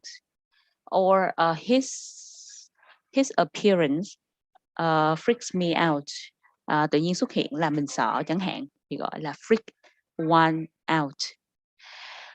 Then I got scared and I shake like a leaf. Shake like a leaf. Thay vì mình nói là tiếng Việt mình nói là rung như cày sấy chẳng hạn thì tiếng Anh họ sẽ gọi là shake like a leaf. Or you turn white as a ghost. Sợ quá nên là mình gọi là gì ta, xanh mặt ha, thì họ sẽ nói là turn white as a ghost. To give one goosebumps. Goosebumps là cái nổi da gà. To give me goosebumps. That scary movie gives me goosebumps, right? To be on pins and needles. To be on pins and needles. To be scared to death. His appearance scared me to death. I was scared to death. Mọi người phân biệt ha. Tức là nếu như mọi người ở đây mọi người thấy là to be scared. Be scared là một cái cụm nó thể hiện cái tính bị động. Tức là cái chủ ngữ phải là cái người hoặc cái vật nhận được cái sự đáng sợ đó thì mới để là be scared to death. Tuy nhiên nếu cái chủ ngữ là cái sự vật hoặc sự việc hoặc con người mà tạo ra cái cảm giác sợ thì mọi người sẽ sửa cái cấu trúc cấu trúc này lại thành là to scare someone to death. Right. Cái này là thuộc về phần grammar, thì mọi người có thể tham gia các cái lớp grammar IELTS để mình nắm thêm cái cách mà mình biến đổi các cái idioms cho nó phù hợp với chủ ngữ và vị ngữ. For example, mình sẽ gõ hai cái câu ví dụ vô trong cái phần khung chat cho mọi người ha. That scary movie scared me to death. Hoặc là I was scared to death by that movie. Rồi, mọi người thấy rõ là hai cái đó nó khác nhau ha, về cái mặt chủ ngữ và cái ý nghĩa mà mình đang muốn nhấn mạnh. Rồi, hoặc mình có thể nói là to give one the hippie chippies, cũng là nói về nỗi sợ ha. Give me the hippie chippies. Thì những cái này á, các bạn không có dùng trong cái văn viết ha, tại vì nó rất là informal, và idioms mình chỉ dùng trong văn nói thôi, nên là mọi người lưu ý ha. Và nó tập trung vào phần speaking thôi. That ghost gave me the hippie chippies. Alright. To make one's blood run cold. Make my blood run cold. Lạnh. Blood là máu, cold là lạnh. Làm cho máu nó lạnh, tức là lạnh người á, sợ mà lạnh người. To be scared out of one's wits cũng là scary. To scare the daylights out of someone. Sợ mà xám mặt luôn á. To scare the daylights out of someone. The ghost scared the daylights out of the characters chẳng hạn. Thì đây là một số cái terms mà mọi người có thể dùng để nói về nỗi sợ. Ngoài ra thì nó cũng sẽ còn rất là nhiều, và mình cũng không có bao quát hết được trong cái bài ngày hôm nay. Thì nếu mọi người có tìm được thêm những cái term nào thì mọi người có thể học và practice, luyện tập thật nhiều để mà mình sử dụng những cái term đó thật là thành thạo ha. Rồi, sorry, nhắc lại một xíu ha. Mọi người list giùm mình những cái tính từ đồng nghĩa với fear đi ạ.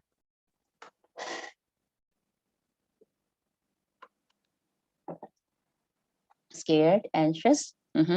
What else? Đừng xài scared nữa. Scared mình hay xài rồi. Panicky. Frightened. Startled. Alright.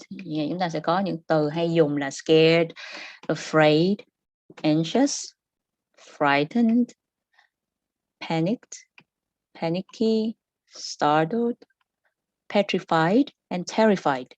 Rồi những cái idioms là nói đến nỗi sợ. Idioms. Give me idioms.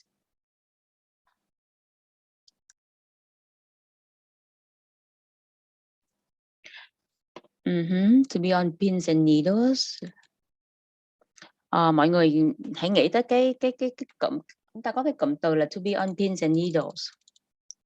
Thì mọi người biết cái pins and needles là những cái giống như cái cây kim nhọn á, thì cái cảm giác mà ngồi trên những cái pins and needles là cái cảm giác mà nó suspenseful, nó scary and nó suspenseful, stressful, suspenseful, thì mình sẽ dùng cái term là to be on pins and needles. Alright, turn white as a ghost, give someone the hippie chippies. Okay. Rồi, bây giờ chúng ta sẽ tiếp tục cái bài tập là gắn cái định nghĩa với cái từ. Một cái từ có nghĩa là afraid hoặc là feeling fear thì nó sẽ là, cái này không có chữ scared nên là mọi người có thể loại chữ scared ra trước. Từ ở đây chính xác là frightened. Frightened. Cái thứ hai là slightly shocked or frightened because of a sudden surprise. Từ này lúc nãy mình có giải thích sơ qua, thì nếu mọi người có nhớ thì mọi người có thể gõ vào. Very good. Excellent. You guys pay attention so well. It is startled. Startled. Very frightened. Next level của frightened sẽ là, bây giờ không còn là frightened nữa mà nó sẽ là, từ đúng ở đây là terrified. Terrified. And extremely frightened. Mọi người thấy nó đang chạy theo cái level không? Lúc này nó mới là petrified. Very good. Như vậy thì chúng ta bắt đầu bằng cái từ gốc là frightened, có nghĩa là sợ, cảm giác được cái nỗi sợ ha. Sau đó chúng ta có thêm một cái sự bất ngờ, đột ngột, một cái shock nào đó thì là startled. Rồi sợ hơn nữa là terrified, và rất là sợ, extremely frightened, nó là petrified. Okay. Rồi, very anxious about something, feeling or showing panic. Show panic thì là panicked hoặc là panicky. Hai từ này xem, mình sẽ không phân biệt. Bạn có thể xài qua xài lại hai từ này ha. Rồi, những cái cụm từ. To be nervously waiting to find out what is going to happen. It's very suspenseful. Lo lắng chờ đợi để biết điều gì sẽ xảy ra tiếp theo thì nó sẽ là cụm từ on pins and needles. Very good. To be on pins and needles. Như vậy thì nó cũng chưa hẳn là nó quá rõ ràng về fear, đúng không? Nhưng mà nó sẽ hơi thiên về cái nervous, suspense, waiting for something. Cái thứ hai, to cause one to feel an extreme or acute sensation of fear. Làm cho ai đó cảm thấy cái cảm nhận được cái cảm giác sợ tột đỉnh, hoặc là một cái worry, thì cái này là to give one the hippie-chippies. Ví dụ như bạn coi mấy cái phim ma thì nó sẽ là the ghost give them the hippie-chippies. Alright. Rồi, thì chúng ta có những cái cụm này. Những cái idioms mà mình bỏ riêng ra mà có cái definition đó là do nó có những cái định nghĩa, nó sẽ tách cái nghĩa nó hơi khác một chút xíu, thì mọi người cần cẩn thận hơn khi sử dụng. Còn những cái mà mình không đề cập á, thì mọi người có thể thoải mái hơn một xíu trong cái việc là dùng nó để diễn tả cái ý mà mình đang nói trong cái chủ đề ha. Mình còn một cái feeling nữa là disgust. Disgust là gì mọi người? Can you explain in English? What does disgust mean in English? Dislike. When you dislike and you feel like you wanna, please use English to explain. Mọi người dùng tiếng Anh để giải thích, để mình practice thinking in English, không có phụ thuộc vào Vietnamese or simplified expressions. Dislike and you feel sick of it. Very good. You dislike something and you feel sick of it thì nó là disgust. Như vậy thì adjective của nó là, what is the adjective of this one? Yes, disgusting. Như vậy thì một số cái synonym của disgust là distasteful. Đầu tiên nó sẽ là distasteful. Distasteful. Taste là nếm, đúng không? Tasteful. Taste là nếm thì có nó, distaste là nếm không, là cái vị nó không ngon chẳng hạn, thì distasteful nó đồng nghĩa với lại disgust. It means an unpleasant feeling or offensive. Cái thứ hai là nasty. Nasty. Hoặc là awful. Very good. Một bạn đã có type chữ awful vào. Hoặc là chúng ta có từ là nauseating. Nauseating. Nauseating thì nó bắt nguồn từ cái chữ là nauseate. It means to vomit. Hoặc là cái tình trạng là nausea là wanna vomit. Thì nauseating là cái create the feeling of wanna vomit. Okay. Loathsome. Loathsome. Cái chữ này không đọc là thò ha, không có đọc thành cái âm thò mà đưa lưỡi, mà nó là âm đờ sát răng đó bạn. Loathsome. Gruesome cũng có nghĩa same meaning. Hoặc là abominable. Abominable. And obnoxious. Obnoxious. Sorry, obnoxious. Obnoxious. And objectionable. Objectionable. Objection có nghĩa là reject, không có support. Thì objectionable thì nó mang cái nghĩa là unpleasant or offensive. Rồi một số cái cụm từ ha. To make my flesh or skin crawl or creep. Creep thì nó nằm trong cái từ mà mình hay dùng là creepy á mọi người. Creep or creepy thì to make my skin creep or to make my flesh crawl thì những cái slash này mọi người có thể dùng như nhau ha. Something creep me out làm cho tôi thấy ghê á. It creeps me out. His name is Mud. It means it's very disgusting. It's unpleasant and offensive to talk about him. For example, child offenders are everywhere out there, and their names are Mud. It's just unpleasant and offensive to mention their names. To turn one's stomach, like it's very disgusting and it makes you wanna vomit. Thì cái này nó khá là straightforward, nó khá là rõ ràng ha. Turn one's stomach tức là làm lộn ruột của bạn lên, nó cảm giác cái ruột nó không có khỏe. To turn one's stomach, to make me wanna vomit. Alright, thì đó là những cái cụm từ, những từ và cụm từ liên quan tới cái cảm giác là disgust. Rồi, mời các bạn đoán thử cái từ liên quan tới synonym ha. Mình sẽ đi nhanh để mình tới phần exercise. Making you feel that you wanna vomit thì mình sẽ dùng từ gì mọi người? Very good. Nauseating. Nauseating. Cụm thứ hai, unpleasant or offensive thì mọi người sẽ dùng từ gì?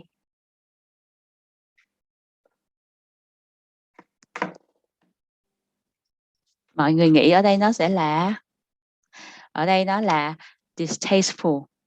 Distasteful thì cái nghĩa cơ bản của nó là unpleasant or offensive. Very bad or unpleasant, nó lên một bậc một xíu thì mình sẽ sử dụng là nasty. Okay. Extremely unpleasant or disgusting, nó ghê hơn rồi, nó ghê hơn cái lúc nãy rồi thì mình sẽ sử dụng từ là loathsome. Loathsome. Okay.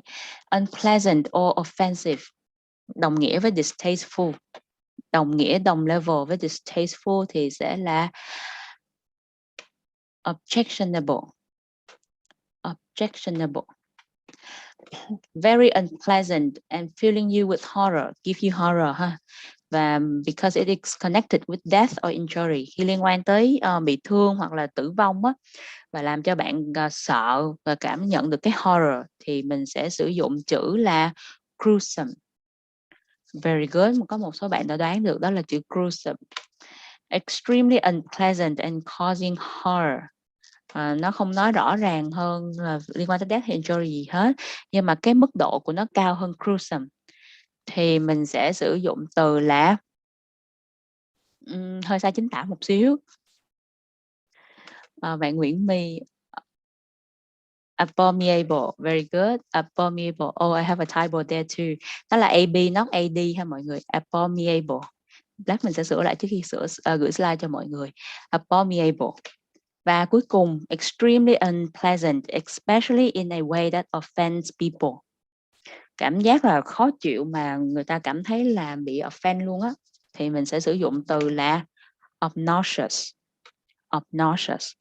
For example, some movies, the content is really weird and it's apparently obnoxious for us. Có một số loại phim thì cái nội dung nó rất là kỳ và mình không có thể nào mà mình tải nổi, mà mình xem mình thấy rất là ghê á, thì mà mình cảm thấy offended luôn á, thì mình sẽ sử dụng obnoxious. Thì nó là những cái từ có những cái mức độ khác nhau, mọi người lưu ý khi sử dụng. Rồi, những cái cụm từ to cause one to shudder with disgust or fear thì mình sẽ sử dụng cụm từ gì? Khi mà mình cảm thấy là rùng mình vì cảm thấy sợ, rùng mình thì mình sẽ cảm thấy sợ, mình sẽ dùng từ gì? Yes. To make one's flesh gì đó. To make one's flesh crawl or creep. Cái chữ flesh hoặc là skin là bạn chọn một trong hai ha. Crawl hoặc creep thì chọn một trong hai. Thì cái cụm đó là to make my skin crawl hoặc là to make my flesh creep. Nó chọn một trong hai, bạn đừng để nó bị confused nha. Mình nghĩ là cái từ nó đang confuse mấy bạn. Other people are angry with you because of something you have said or done. Bạn nói hoặc là bạn làm cái gì đó mà làm cho người ta rất là angry với bạn, thì người ta sẽ dùng một cái cụm từ để nói về cái tình trạng đó là not really creep one out. Creep me out là làm tôi sợ. Còn cái này là làm cho người ta rất là giận và thấy ghê, thấy disgusting vì cái hành động mình đã làm. Thì mình sẽ sử dụng cụm từ là one's name is mud. Giống như lúc nãy mình nói ha, mình ví dụ ha. For example, child perpetrator, someone who hurt the children. They are out there, a lot of them, and their names are mud. Làm cho mình có cảm giác rất là ghê khi mình nhắc đến tên của họ, thì mình sẽ sử dụng cái cụm từ là one's name is mud. Nauseate one or disgust one. Disgust is a typo again. Why so many typos today? Rồi khi mà bạn cảm thấy là disgust một cái gì đó, hoặc là làm cảm thấy wanna vomit because of something, thì mình sẽ sử dụng cụm từ là cái gì đó liên quan tới cái stomach.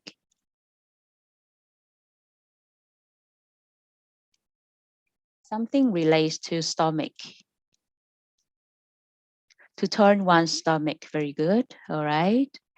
And or to make one want to vomit.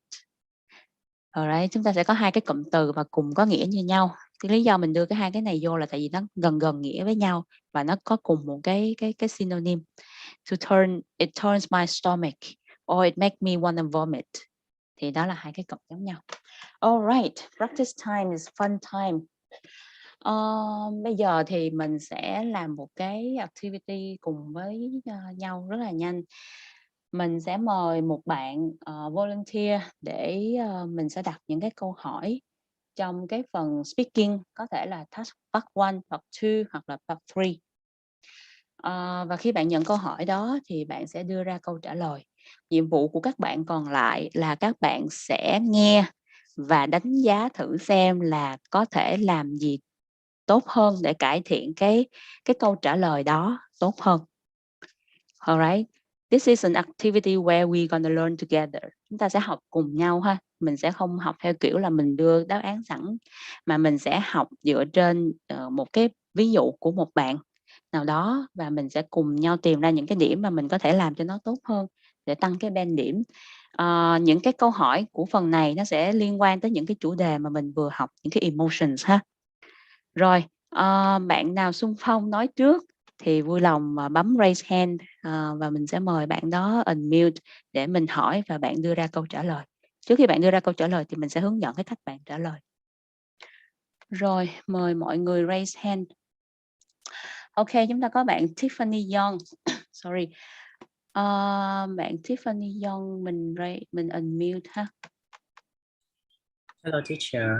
Hello. Can I know your name again? Pardon? What is your name? How can I call you? Just call me Tiff. That's all. Okay, Tiff. So I'm gonna ask you 3 questions in the speaking part 1. And for each question, I need you to give me an answer and explanation. And it should not be more than 3 sentences. Okay.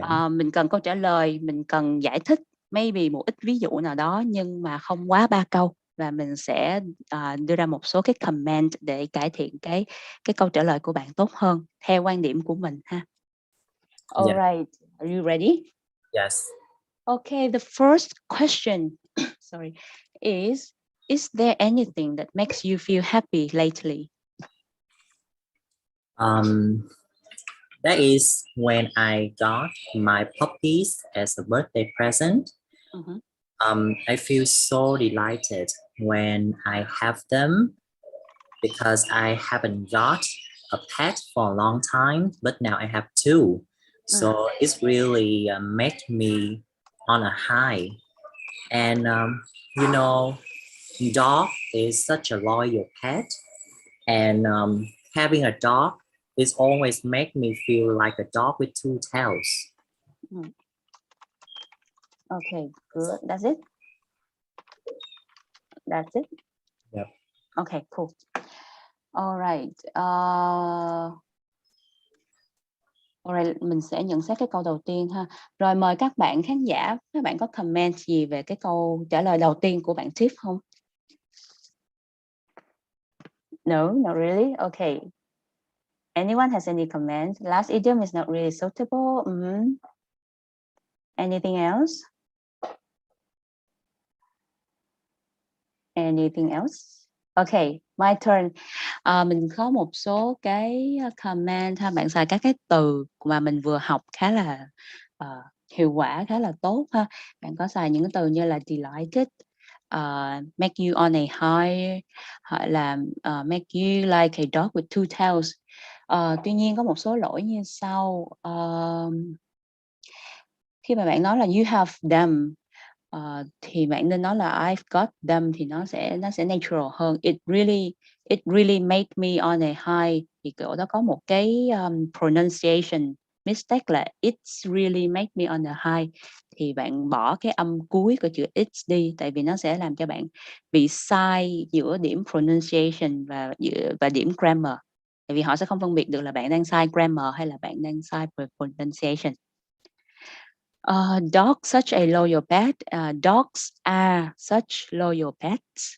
Mình nói dog nói chung á, nên mình không nói một con hai con dog, thì mình sẽ nói là dogs are such loyal pets. Having a dog always ok, có một cái lỗi văn phạm ở đây ha, là having a dog is always make me, thì cái chỗ đó nó đã có make là động từ bình thường thì sẽ không có is. Cái chỗ này là về chia thì. Having a dog always makes me. Và khi mà bạn dùng cái idiom là like a dog with two tails ở đây thì nó hơi không phù hợp lắm. Mình nghĩ là bạn có thể gọi là bạn đang muốn chơi chữ ở chỗ này. Tuy nhiên thì bạn có thể dùng là having a dog makes me feel like I'm on top of the world. Makes me feel like I'm on top of the world, or makes me feel like I'm on cloud nine, thì nó nói lên một cái sự vui mừng mà nó phù hợp hơn trong cái trường hợp này. Alright, chưa xong bạn ơi, đừng mute. Yeah. Rồi, ok, second question. Tương tự ha, thì các bạn nghe thì các bạn có thể đưa ra những cái feedback cho cái phần này để chúng ta cùng học cùng nhau. Second question is, what do you do to stay happy? Not many things I can do at the moment of, staying at home. The only thing that really makes me happy is music. So every time I feel down, I can lift my mood up by listening to cheerful songs, and maybe watching the cartoons on some live show with the like delightful characters in the shows, or maybe I will talk to people who got the like positive spirits. Yeah. Alright. Mình sẽ gõ cái script của bạn vào trong. Rồi, mọi người có comment gì về cái câu này của bạn Tiff không? Đây là những gì mà mình nghe được và type lại từ trong cái câu trả lời của bạn Tiff ha.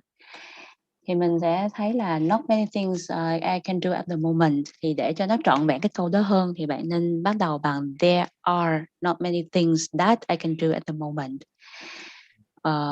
But I would do something like staying at home or stuff. The only thing that makes me happy is music.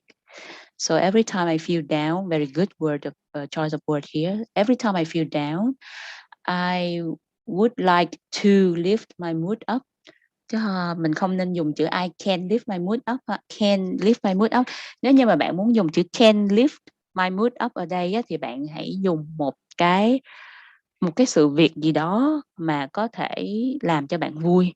For example, Every time I feel down, listening to cheerful songs can really lift my mood up.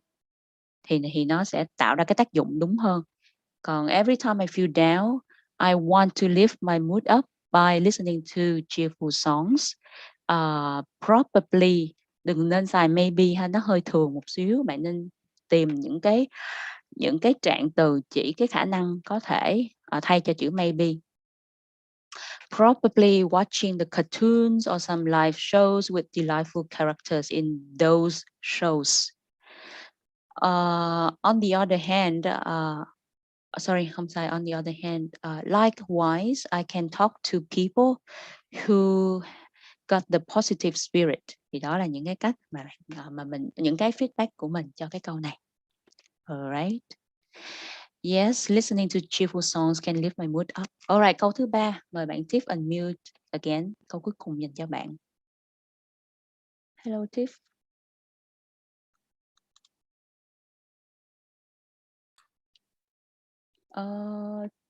Tiff is not. Hello. Okay, cool. I thought you left me. All right. Third question. Can you stay happy all the time? That's such a tricky question. Mm-hmm. Yeah, we are normal people, so we ups and downs every time, and our moods changing like the weather. I can say that I'm not the kind of positive person because I prefer expressing my true feeling all the time, and yeah, I think it based on the situation happening around me. But I'm trying to stay happy all the time, like looking at things at the positive side. So yeah, for this question, I could say that I cannot stay happy all the time, but I prefer having living with my true feeling, as long as it doesn't affect other people's and it doesn't make a bad impact on someone else's spirit, their feelings. Yeah. Okay. Câu này thì mình hơi lost xíu là mình chưa có thay được hết các cái ý mà bạn nói. But you had a very good start by using that such a tricky question. Có một cái là cái câu này nó hơi dài, ngay cả cái câu 2 á thì nó hơi dài, thì cái yêu cầu của mình lúc đầu á là bạn cho mình từ 2 đến 3 câu thôi, nên là bạn Tiff có thể practice là mình shorten, mình make it more concise, mình thu gọn cái ý của mình lại một xíu và đưa những cái ý chính vào. Thì đó là cái comment thứ nhất của mình. That's such a tricky question. We are normal people, so we up and down. Thì cái chỗ này mình không nghe ra được cái động từ ở đây. Like we feel thì nó là cái từ đúng hơn. Tại mình đang nói cái can you stay happy all the time thì đang nói tới cái feeling của mình. Thì cái chỗ này thì mình nên dùng cái từ là feel thì nó sẽ hợp lý hơn cho cái ngữ cảnh này. So we feel ups and downs every time. Not really every time, bạn nên sử dụng so we feel ups and downs alternatively or sometimes or once in a while you're gonna feel ups and downs, and our mood changing. Chỗ này bị sai grammar ha. Our mood changes like the weather changes. Pronunciation maybe là cái lỗi về pronunciation hoặc là lỗi về grammar. Tuy nhiên thì chỗ đó vẫn có lỗi. Our mood changes like the weather. Bạn sẽ không thể nói changing được, tại vì nó cũng không phải là thì hiện tại tiếp diễn, mà nó là một cái sự thật diễn ra, thì nên dùng là changes like the weather. I can say that I'm not a type of positive person. Chỗ này hình như mình hiểu lầm ý của bạn, nên là mình đánh nó không đúng lắm. Because I prefer expressing expressing my true feeling all the time. Okay. Prefer expressing my true feelings all the time. I think it is based. I think it's based on. Chỗ này nếu như mà trong văn nói và để cho đúng á, thì bạn sẽ sử dụng là nối âm. Nếu mà bạn có học lớp pronunciation của thầy Phan thì chắc thầy Phan cũng có cover phần này. I think it's based on thì on tone, based on. I think it's based on. Nếu mà bạn nói không là it's based on đó, thì rõ ràng là sẽ bị sai về văn phạm. Tuy nhiên thì nếu như mà bạn ghi đúng văn phạm mà bạn không nối âm á, thì bạn sẽ sai về pronunciation. Thì bạn nói lại cái phần đó một xíu ha. I think it's based on the situation happening around me. Sorry. But I will try to stay happy all the time. For example, or such as looking at things from the positive side. I try to stay happy all the time, like looking at things from the positive side. Mình bị mất cái ý khúc sau. I prefer living with my true feelings as long as it doesn't. Chỗ này thì ok, it cũng được hoặc là they cũng được. It thì sẽ là living with true feeling, còn they thì sẽ là true feelings. It doesn't affect other people. Alright, very good. Alright, thank you bạn Tiff nhiều. Hy vọng là comment của mình có thể giúp bạn sửa một số cái lỗi mà bạn hay gặp ở trong cái phần nói của mình. Thank you Tiff. Rồi mời bạn tiếp theo. Anyone wanna volunteer?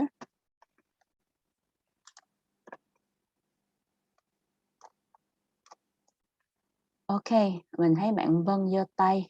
Mời bạn Vân unmute.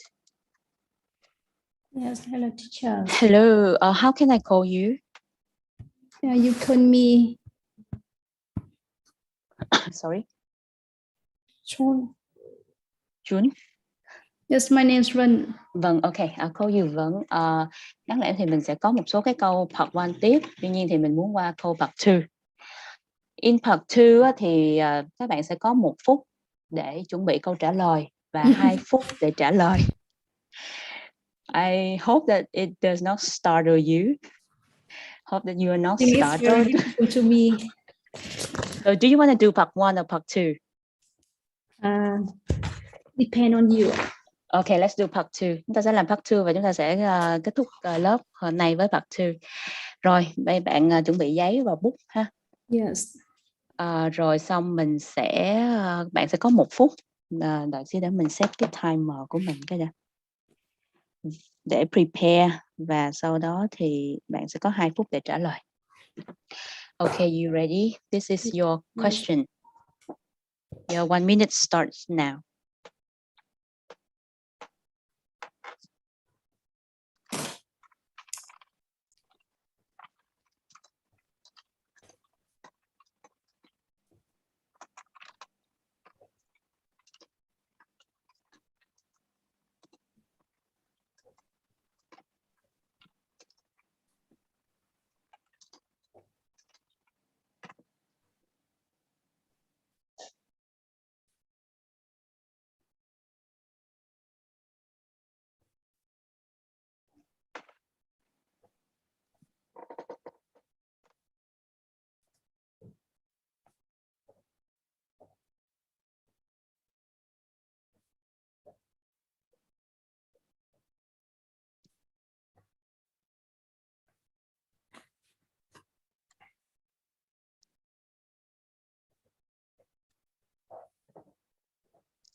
Okay, that's it for 1 minute. Now you're gonna have around 1.5 minutes to 2 minutes for your talk, and I may stop you in advance, but do not worry, all right? And your 2 minutes start now. Please go ahead. Yes, thank you for teachers. I would like to talk about my my birthday party. It's occurred in the last summer. When it's my birthday, I very surprised because my family give me a small party. In my birthday, I received a special gift from my husband. It is lobster. So I think I like it very much. Besides, I received a gift from my daughter. She draw pictures for me, and it's very beautiful. It's my birthday party. I invite some close friends to some my girlfriend, and we are we chat about everything. So I feel it's very it is I think it was a funny times that I have in my birthday. In addition, in my birthday, my parents called for me, and they gave me some. They gave me some. Give me some. I'm sorry. I can't. That's okay. How do you feel about that day? I think it's very. I think my birthday party is the event that I never forget in my life. Can you use one phrase? Bạn Vân nãy giờ vẫn học lớp vocab của mình đúng không? Vâng ạ. Can you use one phrase that represents for being happy? So happy, so I felt very It's all right, take your time. yes. I'm very I feel very eclectic. Mình dùng một cái idiom đi bạn cho nó hay. Sorry, touring. I'm come late, so I don't understand I don't know the first time. That's all right, no worries. You can use a very a simple idiom is I felt all over the moon. Tức là mình rất là vui. Bạn có thể xem lại cái đoạn đầu ha. Yes. Rồi, thì đây là cái script mà mình gõ lại từ cái bài nói của bạn Vân. Rồi, thì giống như bạn Tiff lúc nãy thì mình sẽ có một số cái comment để cho cái phần nói này. Cái thứ nhất đó là về phần grammar. Thì như mà bạn thấy ở trong này á, thì bây giờ mình sẽ hỏi trước ha, khi mà bạn đây là một cái mà các bạn sẽ làm trong cái lúc mà các bạn drafting planning một 1 minute á. Cái thì ở trong cái đề này họ đưa ra cho mình là thì gì? Quá khứ. Thì quá khứ. Cho nên á, là trong cái câu trả lời của bạn á, thì tất cả các câu, tất cả các động từ thì bạn nên chia thì quá khứ.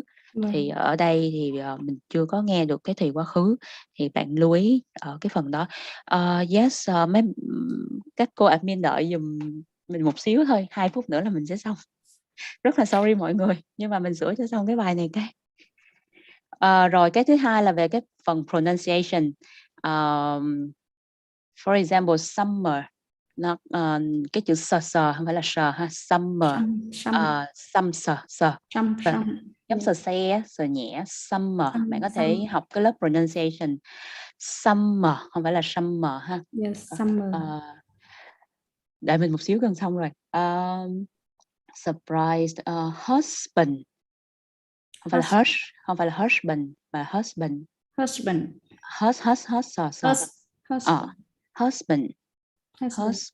Laptop không phải là laptop.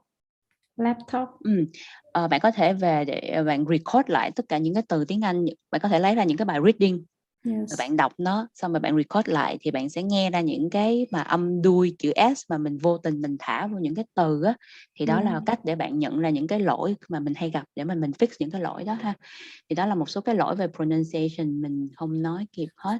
Rồi mình sẽ sửa ý cho bạn. I would like to talk about my birthday party. It occurred, quá khứ ha. It occurred in the last summer when it was my birthday. When it was, not it's. I was very surprised. Chỗ này thì phải sử dụng là động từ to be cộng tính từ surprise thêm ed. Nên là I was very surprised because my family gave me a small party, or because my family hosted a small party for me.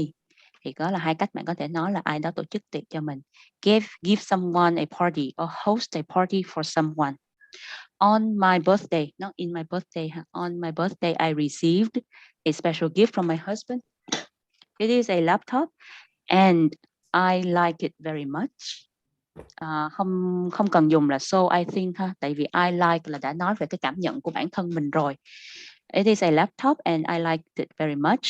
Besides, I received a gift from my daughter. She drew a picture. Chỗ này cái she drew a picture Yes. for me and it was very beautiful. It was my birthday party. I invited some of my close friends and we chatted about everything. And I think it was a funny time. It was a funny time. Bạn có thể thay bằng một cái cụm từ thay cho chữ happy mà mình có nói ở phần đầu ha. It was such a great time. It was a gì đó that for my birthday. In addition, on my birthday ha, my parents phoned me and they gave me some rồi khúc này là hết nè. Xong rồi I think my birthday party is the event that I would never forget in my life. And I felt all over the moon. Bài của bạn ý tốt. Bạn đã xài những cái liên từ khá là tốt là besides, in addition. Mình rất là appreciate cái việc đó ha. Tại vì thường thí sinh họ sẽ hay bị nói thành and so này nọ rất là disrupt. Thì mình rất là đánh giá cao cái việc là bạn dùng những cái từ nối academic, besides and in addition and stuff. Tuy nhiên thì có những cái lỗi như mình đã nói thì hy vọng là có thể giúp bạn cải thiện cái phần này hơn để đạt được cái điểm tốt hơn. Alright. Dạ vâng ạ, em cảm ơn cô ạ. Rồi, cảm ơn các bạn. Thì mình sẽ gửi cái slide ngày hôm nay trong cái đó thì nó sẽ có những cái câu hỏi. Thì nếu như các bạn nào muốn làm thì các bạn có thể ghi âm lại và đăng lên trên group, trên Facebook group của nhịp cầu Sinh ngữ thì mình sẽ vào và mình kiểm tra và mình sẽ comment cho các bạn. Do cái giới hạn thời gian nên là mình không có đi hết được, rất là sorry mọi người. Nếu mọi người có câu hỏi thì mọi người có thể hỏi trên Zalo hoặc là Telegram ha. Rồi, xin cảm ơn mọi người rất nhiều. Thank you for joining today and hope you have a good rest of Sunday. Thank you. Vâng, cô Anna nhiều. Mặc dù hôm nay cô Anna không được khỏe lắm nhưng mà đã dành cả 2 tiếng đồng hồ cho lớp của chúng ta. Cho nên là các bạn có thể đưa ra những cái feedback hoặc những lời cảm ơn đến cô Anna trên cái link mình vừa post ở trên đó. Tại vì bây giờ cái Zoom nó qua lớp khác thì những cái tin nhắn cũ nó sẽ trôi hết, cô sẽ không có thời gian để cô đọc những cái tin nhắn của các bạn. Dạ, vậy cảm ơn cô Anna nhiều ạ. Các bạn có thể ở lại học lớp giao tiếp hoặc là có thể dời đi, tại vì lớp này mình cái Zoom này mình học tiếp môn sau luôn ạ. Hằng ơi, chắc tắt livestream đi Hằng ơi.